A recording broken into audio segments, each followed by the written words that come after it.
성폭행 등 흉악범죄를 당한 피해자와 가족들.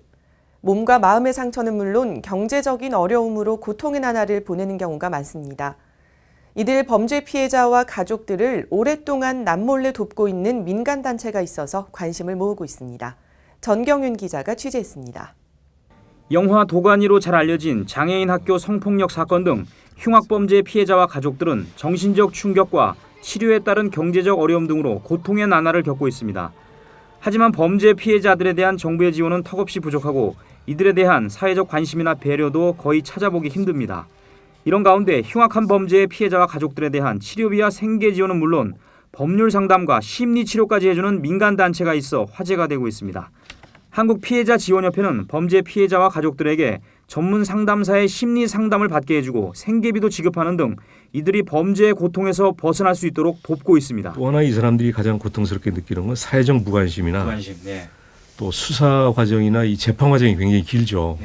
그 기간 동안에 언론에 의해서 당하는 그런 2차, 3차 피해 또는 이제 재판 과정에서 본인은 소외되고 가해자는 전문 국선 변호인까지 선임이 돼서 재판 과정을 지켜보는 그런 고통. 한국피해자지원협회를 이끄는 이상욱 회장은 언론 보도로 잘 알려진 큰 사건보다는 알려지지 않은 수많은 강력 사건의 피해자를 돕는 것이 더 중요하다고 말합니다.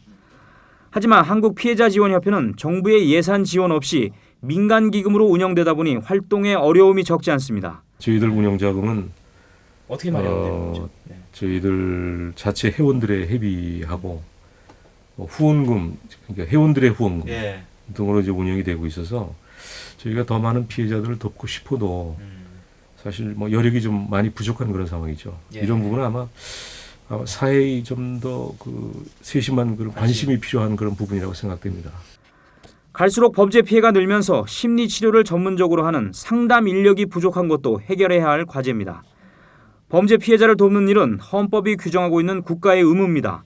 정부의 보다 적극적인 지원 그리고 이들을 바라보는 따뜻한 시선과 배려가 절실한 때입니다. BBS 뉴스 정경윤입니다.